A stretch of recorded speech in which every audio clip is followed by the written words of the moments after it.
she is. There she is. Put your stuff down.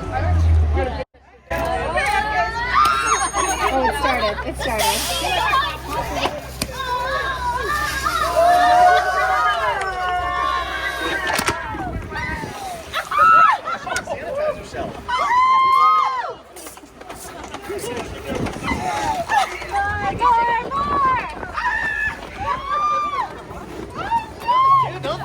It's still going. We're rinsing you off. Someone got me. I did tell him kind of the deal. And here it comes. Oh, That's a friend.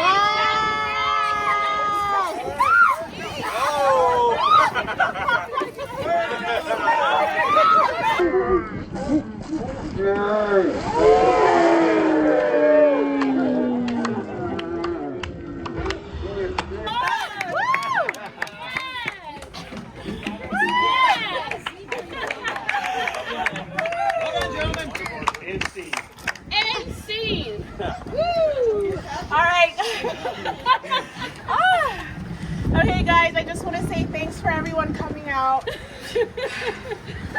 I still have about 2 months left, but this is my final flight. It's really bittersweet because I love this community, I love flying. Probably the best job that I've ever had. I don't think any other job will be able to top it. But I just thank you guys for accepting me for who I am. I know I can be a lot sometimes. Sometimes. But thank you guys so much, and thank you for the community. I'm still here until June, but this is my final flight. So I just really appreciate everybody in the squadron, and thanks for sending me off well.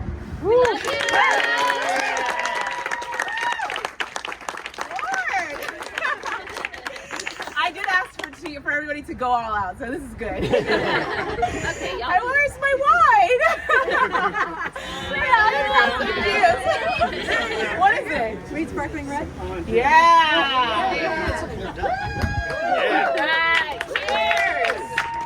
Thanks, guys.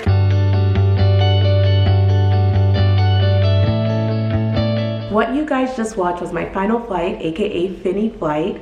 It is a time-honored tradition and celebration of an aircrew member's last flight. It formally marks the departure of an aircrew member from their assigned duty station or their final flight like ever in their career. Mine was most definitely the former. I love this community so much, and I'm not ready to permanently let it go, so I will be back to the flying community. But yes, that was my final flight. For those of you that don't know me, my name is Angel. I'm a flight nurse in the Air Force, and my channel is all about my life as a military nurse. Specifically as a flight nurse, I come to you guys with military tips and just talk to you about things that I wish I had known at any point in my career. Today's video is long awaited. I've gotten many requests to do it. It is going to be a flight nurse Q&A. I've gathered questions that I've been asked over the past couple of years, and I'm going to be answering it today. I also asked some of my colleagues to tell me some questions that they've gotten as well, so I'll be answering some of those questions as well. If you guys are at all interested in hearing about flight nursing, stay tuned. Without further ado, let's go ahead and get started. First question is, what is air medical evacuation? What is the air medical evacuation system? Air medical evacuation, abbreviated AE, is a unique and significant part of the nation's mobility resources. Its mission is to provide time-sensitive, mission-critical en route care to patients to and between military treatment facilities. Care is provided by specially trained Air Force medics that know how to operate within the global AE system. In simple terms, AE is moving patients from point A to point B in military aircrafts. Next question is, how do I become a flight nurse? There are two routes that you can go. You can direct commission into flight nursing, or you can already be a nurse in the Air Force and put in an application to cross-train into flight nursing. I'll briefly talk about the first option. It is extremely rare, guys. I know 3 nurses in my entire career that have direct commission into flight nursing. Luckily, one of the lieutenants who just joined my unit was a direct commission into flight nursing. So I asked him, hey, what was your process in becoming a flight nurse straight from like being a civilian, right? So he basically told me that his first recruiter actually said that it was not a possibility. Like he would not, like it's not a possibility, didn't even entertain the idea.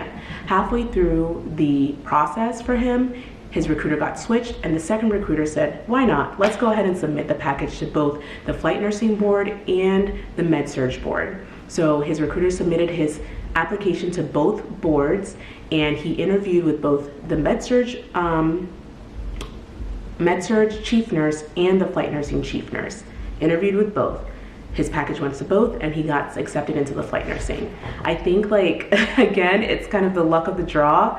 I don't know what the percentage is on direct commissions. I don't know any of that information, but realize that it is extremely rare. And what I can tell the civilian nurses that want a direct commission into flight nursing is obviously contact your local health professions recruiter and stress to them like, hey, I want to be a direct commission into flight nursing. And hopefully they will submit your package to both boards and you'll come join me. For those nurses who are already in the Air Force, maybe it's your first duty station, maybe you just graduated from NTP, maybe you've been working as a nurse on an inpatient ward for the past 4 years. Majority of the flight nurses come from that pool.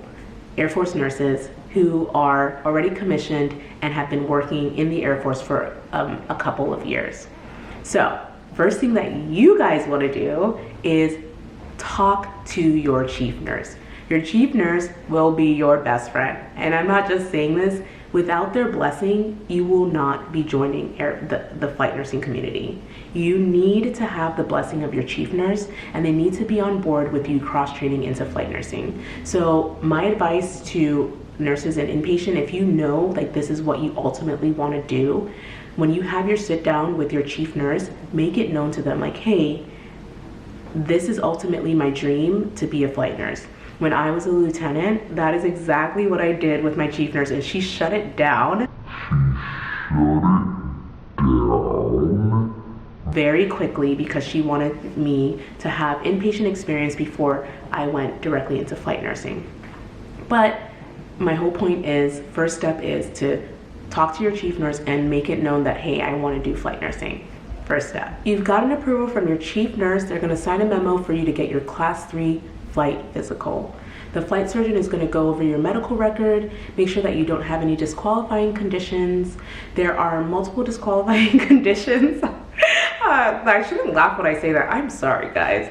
But there are. I will put the regulations that dictate this in the description box. There are just too many to go over, so I'll put it in the description box.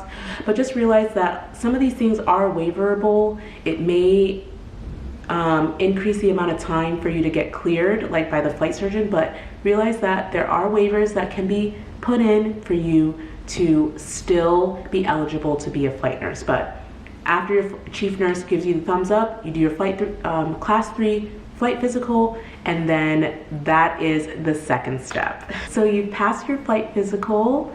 Next step is that your chief nurse is going to submit your application to AFPC, the Air Force Personnel Center. And a couple things that I want to say in the application, a couple things that they look at is your physical fitness scores. So do you have passing PT tests? This is really important because in AE, there is a lot of heavy lifting. You're doing litter carries, right, of human beings, and the equipment that we carry is actually very heavy as well. So they just want to make sure that you meet the physical requirements. Another thing that they're going to be looking at is, do you have inpatient experience? You need to have a minimum of 2 years of nursing experience and at least 1 year of inpatient experience.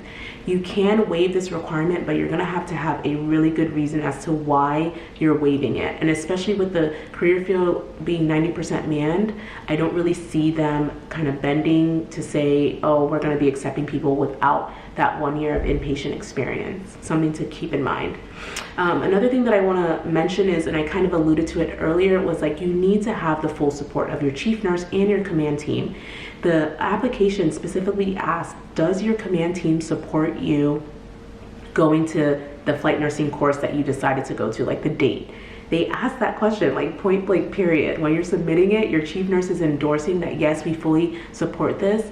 Your command team is endorsing that, yes, we fully support this, and we may or may not get a replacement for the person that is selected to go to flight nursing. So again, you have to have the backing of your command team and your chief nurse. So you've submitted your application to AFPC. Now they're going to schedule a chief nurse interview. I want you guys to go and look at my chief nurse interview prep video. I filmed it maybe maybe like 2 years ago. It kind of goes over things that you should be thinking about, but flight nurse specific, the chief nurse is really focused on your clinical skills. You are going to be 30,000 feet in the air. You might have no comms to communicate with the ground when you're in the air. How can you use your critical thinking skills to ensure if a patient crashes that you're going to keep them alive? Think about that. One other thing that I want to mention is that realize that the flight nursing career field is 90% man. We are no longer critically manned. When I first joined in 2018, we were critically manned. They were like, listen, if you got a nurse that wants to do flight nursing, you know, they don't have any inpatient experience, whatever, we need them. We need flight nurses, right? We will teach them when they get into the career field, right? What they need to know when they get into the career field. We were so low manned back in 2018, but now we are nearly 90% manned. So there's always an appetite for flight nurses. It is our AE is our core competency within the nurse corps, but just realize that the selection process is going to be that much more competitive simply because of the fact that we are actually very well manned and we don't need as many flight nurses as we did in the past. So I just want you guys to keep that in mind. Your chief nurse may not be so eager to let you go, but just be patient. You know, everybody has their season. And I try to tell people, and I try to tell nurses, it's like you have to be patient. Your time will come.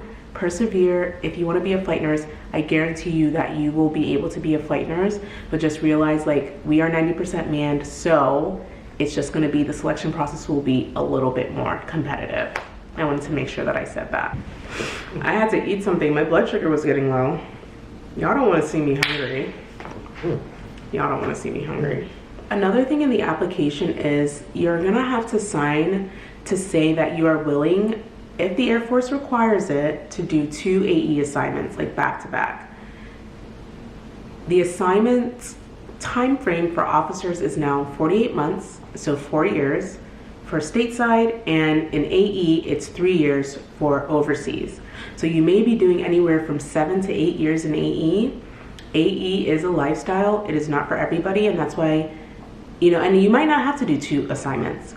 But you have to be willing to sign on the dotted line and say, yes, if the Air Force, if the needs dictate that I need to do 2 assignments back to back, I will do 8 years in AE or 7 years in AE if you're overseas. So that's also something to note. You might not like it. You might not like AE, and that's why it's so important to do the research ahead of time before, you know, deciding to actually put in an application to join AE. So I wanted to be upfront with that and very transparent that AE isn't for everybody, but realize that you may be stuck in it for 8 years, which is a very long time for some people. So you crushed your chief nurse interview and you have been accepted into AE. During the application process, you would have already identified what course dates that you wanted to go to as far as the time frame goes. You would have identified which base was your base of preference. There are 4 active duty AE bases. So there are 2 in stateside, which is Scott Air Force Base in Illinois, Travis Air Force Base in California, and there are 2 Oconus overseas, Kadena in Japan and Ramstein in Germany. So you would have identified and racked and stacked which bases that you want to go to. AFPC does their absolute best to match you with what your first, second, third preference is, but it doesn't always happen. Remember, the needs of the Air Force always come first. So yes, you have been accepted. It's time for you to become a flight nurse. So there are 4 courses that you have to attend. The first is water survival. Water survival is a 2-day course, and basically it teaches you how to survive in water. I'm gonna leave it at that. Listen, I'm not gonna overcomplicate things.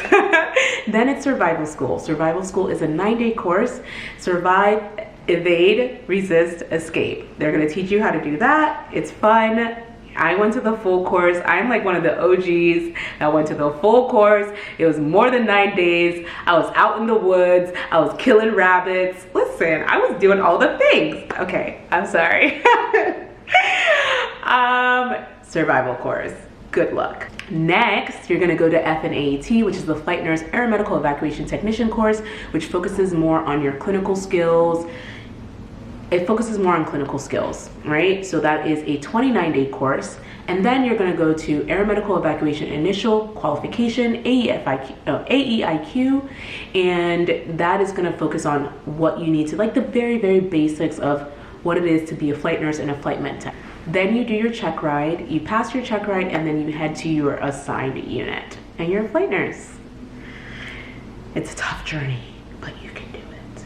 Next question is, what is the role of a flight nurse? As a flight nurse, you are an air medical evacuation crew member. You can wear the hat of a medical crew director or the second flight nurse. As a medical crew director, you are responsible for the overall supervision of patient care and all air medical evacuation crew members on that mission. Basically, the medical crew director is very operationally focused, and you are the medical authority for that mission. As a second flight nurse, you are more concerned with patient care, and you oversee patient care, delegate duties as necessary, and to ensure the patients are getting what they need throughout the flight. Flying is only about 20% of the job. When you're not flying, you are going to be assigned to a duty in the squadron or a specific section in the unit. So it could be mission management that focuses on launching and recovering of missions. Okay, everybody, this is Captain Pugh. Can you tell us a little bit about what you're doing? Right now I'm helping the crew get ready to launch, and I'll be the one driving the van out with all the equipment and the mannequins. Awesome. Yep, this is all the stuff. It could be patient safety, it could be training, the training shop, which is what I do. You know, I focus on ensuring everybody's training is up to date in order for them to accomplish a mission. But it is a very well-oiled machine. When you're not flying, you're going to be behind the scenes ensuring that the mission is alive and well. What does a typical day or week look like for you? So it depends on where you're stationed. Overseas are a lot more operationally focused. They fly a lot more operational missions, and they also sit alert. Sitting alert means that you are on standby in case a mission drops. Stateside, we do fly a decent amount of operational missions, but we do not sit alert, and we also fly quite a bit of training mission. I'm gonna give you guys the MCC brief. So the situation is, you've been assigned to an AE crew at Travis Air Force Base, California. You're tasked with a humanitarian mission to transfer injured patients from Stewart Base, New York to SAMC, San Antonio, Texas. The Windsor Hotel burst into flames after a gas leak. Exploded during the St. Patrick's Day parade in New York. 24 fatalities, 86 injured, resulting from the blast. All patients must be medically evacuated to SAMC for injuries. So, essentially, you guys are now, when you get to the flight line, you've landed in New York. Okay? And the way that I like to do MTC is, if I ask you guys to do something, like, don't just verbalize it, actually do it. If I say, hey, you know, if you need to go grab equipment, go grab the equipment from your kits, and then I have like expired items that I'll like switch out. But I want to make sure that you guys are actually doing all the hands-on stuff, no verbalization or like, you know, any simulation. It's like all hands-on and all like as you would do it as if it was real world. Okay, any questions? It's going to be a great flight. I will not overwhelm anyone. I'm here for you guys. And if you guys need breaks, just talk to us. Major Lofu is going to be my counterpart, and we're going to be working together to get codes and all the good things. And good luck on the check rides today. Should we clap? No. Whatever desk duty or additional duties that you're assigned to, 80% of the time you're going to be focusing on that, and 20% of the time you're going to be flying. So that's kind of how the breakdown goes, but it does vary depending on where you are stationed. What has my experience been as a flight nurse? Would I recommend it? I love this job and I love flying. To be part of the flying community as a nurse is like no other. It is, you get to be so much closer to the why of the Nurse Corps mission and the Air Force mission, and it's very much so operationally focused than I mean, I guess compared to you being on an inpatient ward. Flight nursing, it's like you get to be that much closer to the tip of the spear when you are conducting en route care. It's been an extraordinary journey for me. I have zero regrets. It is extremely rewarding to be able to bring people home, and I have zero regrets. Would I recommend it? there are pros and cons to everything, right? But bottom line up front is yes, I would recommend it. I don't know, flight nursing is just a once in a lifetime opportunity, but I really encourage people to take a long and hard look at their short and long-term goals and see whether or not flight nursing the flight nursing lifestyle aligns with those goals. It's not for everybody, and that's just me being completely transparent and honest. Yes. So would I recommend it? Yes, I would.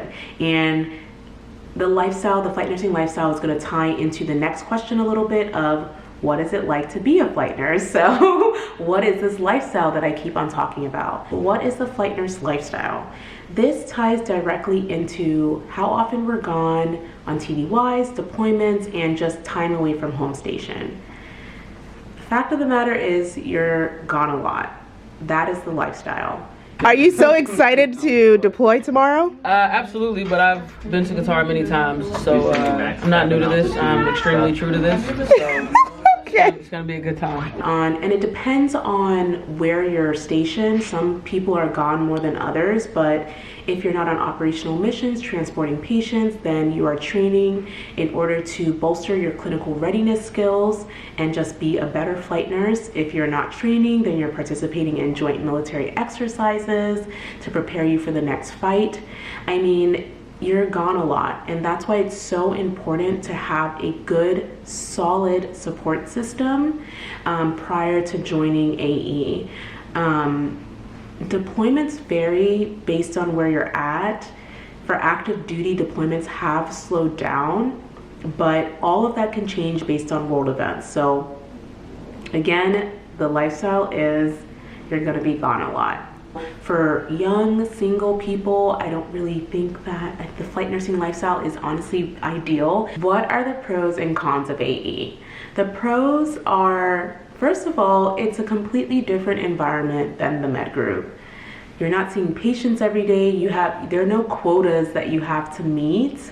So there's just a lot more flexibility with your schedule and flexibility with the time that you're able to give back to your airmen.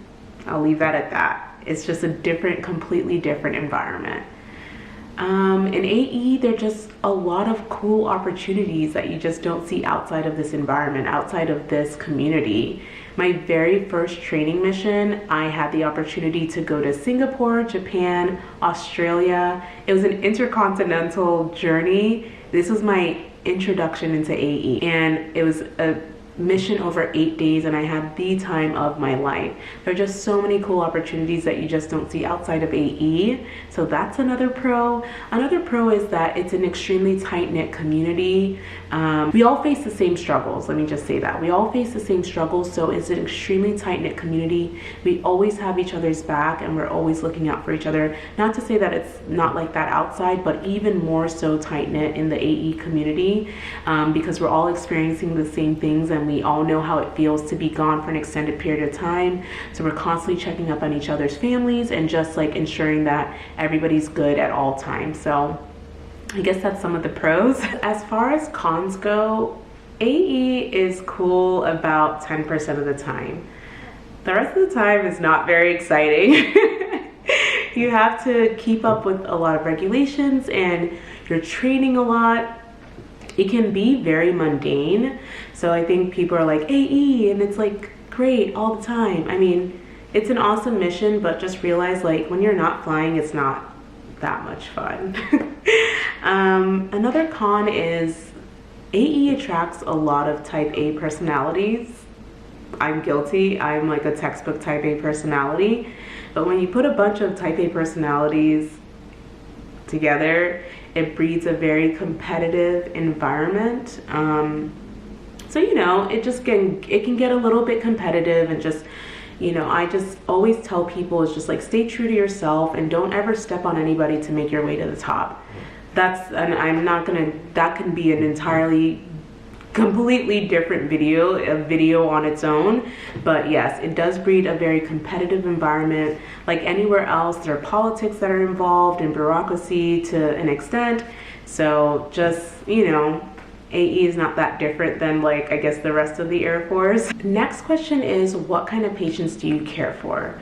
So our patients are, for the most part, pretty stable. We aren't seeing the sexy injuries as much anymore.